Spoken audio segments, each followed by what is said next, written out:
job that they're going to do. So whether they're mentally fit for what you're asking them to do. Does that make sense to everybody? So is your horse happy to do what you're asking them to do? Are they relaxed? Are they ready to do it? So what we're going to cover today, we're going to look at the signs of mental fitness. So kind of observing your horse for any signs they're showing, whether they're mentally fit or not. We're going to then look at maybe the reasons they're not, so the reasons for the issues. And then finally, we're going to look at how we can combat these, so what we can do to fix them if there is issues.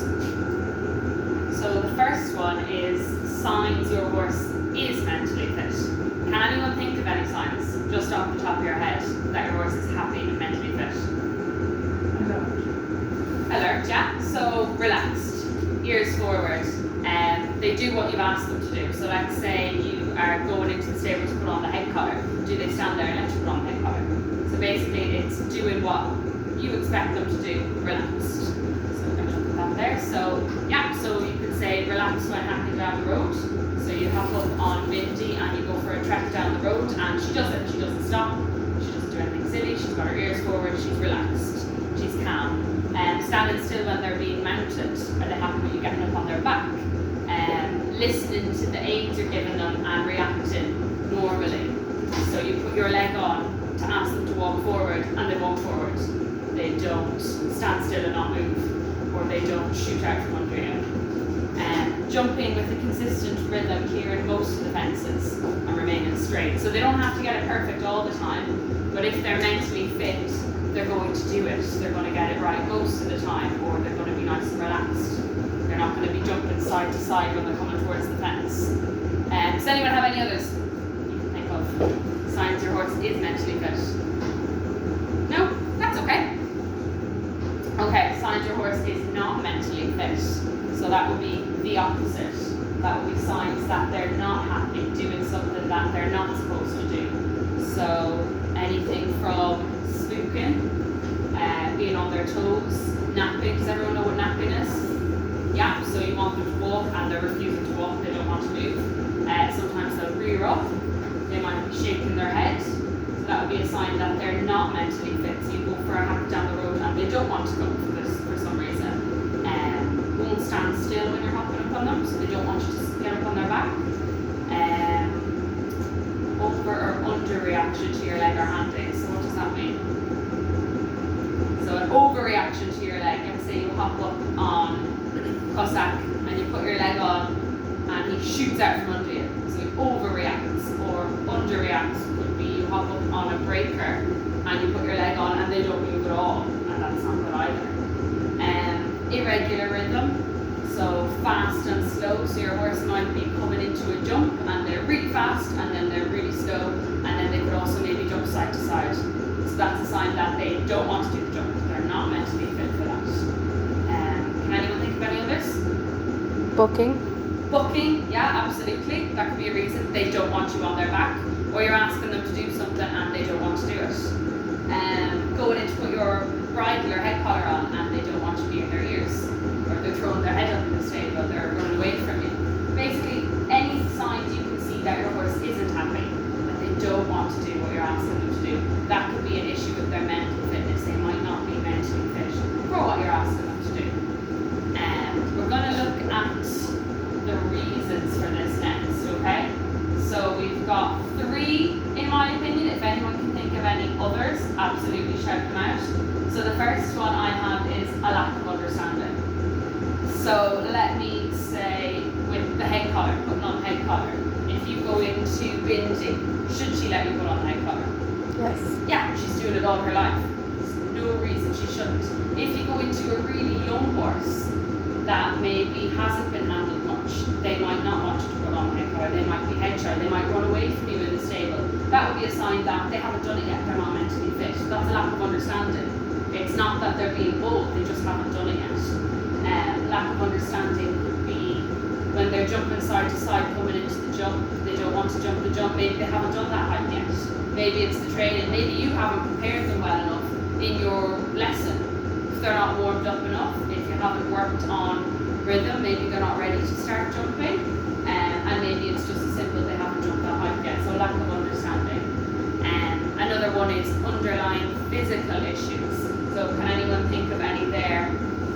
Physical issue that might be causing their mental issue. Teeth, yeah, I have a picture there. So we have a horse in Moorlands, his name's Seldom, and when we bought him, he has never cantered on the right leg, on the right rein. He does it on the left rein perfectly. When I get up and up, eventually I can get him to do it. But we got his teeth done, and he had really sharp edges on this side. So we reckon he couldn't flex that way, and that's why he doesn't want to strike off on the right leg. So now his teeth are perfect. He's got no pain there. He can flex because he doesn't walk and trot, but the mental issue is still there. He still remembers, well, that was sore, I don't want to do it. So that's another one. So we actually bend it the opposite way, and then he just grows. So that's another one. So an underlying physical issue, even though the physical issue might not be there anymore, he's still remembering that it was sore and I don't want to do it. And we bought him, he's 17 now, 16, 17. So he might have had a teeth issue in his old home for ages. So it's really drilled into his brain. And then the other one I have there is learned behaviour. So that could be, let's say someone was jumping the horse and they were pulling them out of fences. I see it a lot with kids when they're nervous. They buy a pony that does jump perfectly, and then after a couple of weeks the pony's running out of fences. So that child has maybe got nervous, pulled them out a few times, and they've learned to do that behaviour. What else could happen that they maybe learn a behaviour like that?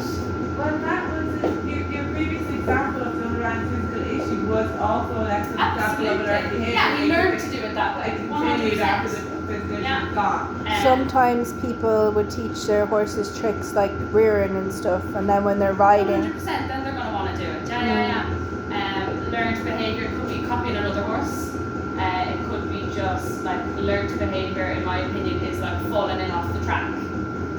Maybe a lot of beginners rode this horse and they've just learned that they don't have to go out into the corners. Learned behaviour, maybe, especially in a lesson, cantering to the back of the ride when they're at the front. Oh, this is my next thing. I'm not listening to the rider, I'm just going to go do this. Okay? So yeah, if anyone can think of any others, shout them out. But those are the three I think they nearly all fall under. there's some horses learn that if they get their rider off. Some riding schools, if the rider falls off, the 100%, horse. and they do that with everything. A lot of horses are very smart. If I stop and I shake my head, she's going to get nervous that I'm going to rear and I don't have to do work.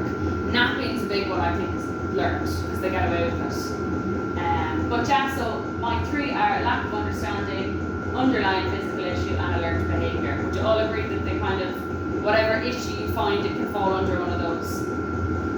Yeah. Yeah? Go ahead, it's okay, you can tell me I'm wrong. No, I was just wondering about the influence of age as well. Age?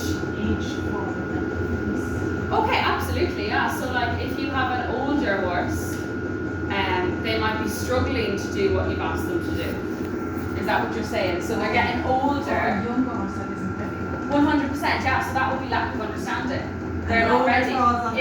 If you have a younger horse, okay, so if they're old enough to do it, because otherwise it would be a physical issue, and they can't do it, you've done something wrong in your training.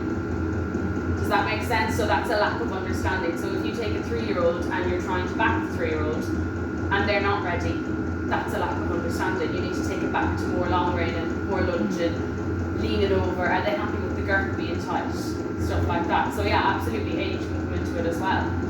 But I think that's where I would put that under. Unless they're too young that their back is sore and then it's a physical issue, you need to put them out for 6 months and let them grow up a little bit. What about incorrect application of aids as well? Yeah. So if you have, let's say, with the shooting off, maybe the rider's putting the leg on too strong for that horse. So yeah, so lack of understanding, that would fall under the rider's lack of understanding. So that's not necessarily the horse's mental fitness. The horse knows what it's supposed to do, but we've done the wrong thing. Yeah? Okay. They didn't, you just pushed the wrong button. Exactly. It's like you hit the So brake it's like and you wonder why if you your put car's a off. beginner up on a really advanced horse, the beginner kicks the horse takes off, child falls off, it's not the horse's fault. Okay, so how do we fix it, okay?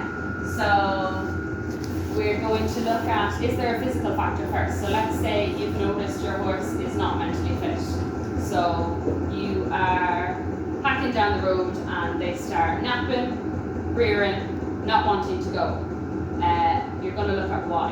Why are they doing this? So the first one is maybe make sure there's no physical reason, because let's say their back is sore. You don't want to keep pushing them. You want to make sure that back is fine, teeth are fine, tack fits and everything. Once you've eliminated that, I like to look at, did something happen? So let's say we look back and we go, well, Savani packed Cody out there yesterday and something happened. He spooked at a car nearly hit him, and he took off and came back here. Well, then we know that's probably the reason he doesn't want to go down today.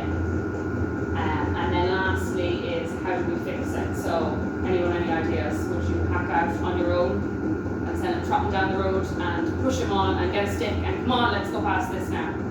Or would you maybe take it back a step and go out with really experienced horses that are going to keep him calm in a group, nice and slow? And maybe if you're afraid of a car coming, send someone driving in front of you with the car, so that's not going to happen again. So yeah, so make sure there's no physical factors.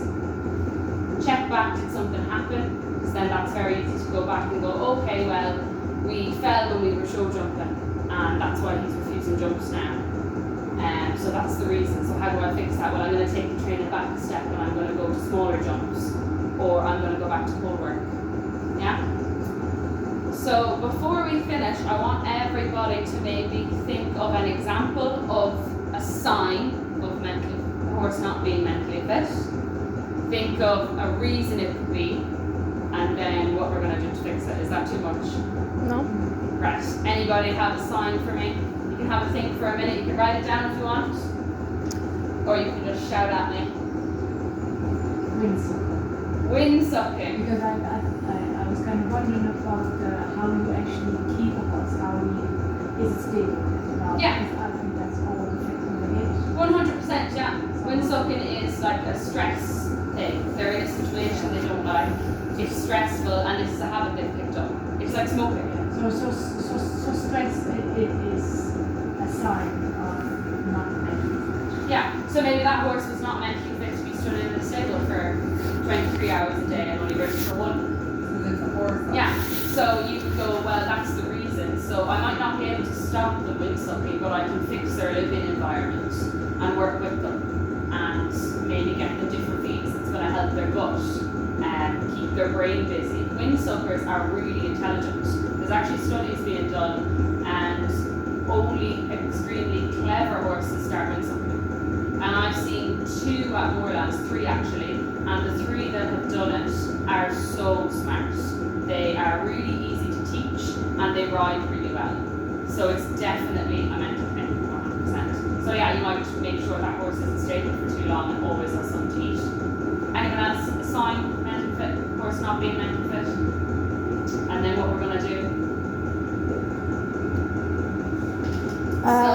What about if you have a horse, every time you go into its stable to put a head collar, tack on, whatever, they stand in the corner with their head in the wall and their bum facing the Yeah, door? so that's a big sign. They don't want to be tacked up. So I would check back. Are they uncomfortable, sore? Because that would be a reason. If they're sore every time you ride them, well, I don't want to be tacked up. I would check teeth. Make sure all that's good. So you might have the dentist, the chiropractor. If all that's good and the tack fits, then you take it back a step to grooming them, taking their time putting the tack on. Maybe take them out of the stable and see, are they better outside? Is it just a stable? What if it's just a learnt behaviour, like a case of we had a pony that used to do it because he knew the kids wouldn't go tack him up? Yeah, well that would be send someone that's well able, send someone that's taller, maybe you go in or help the kids, take him out of the stable and see is he any better, or maybe let them tack him up while he's tied up.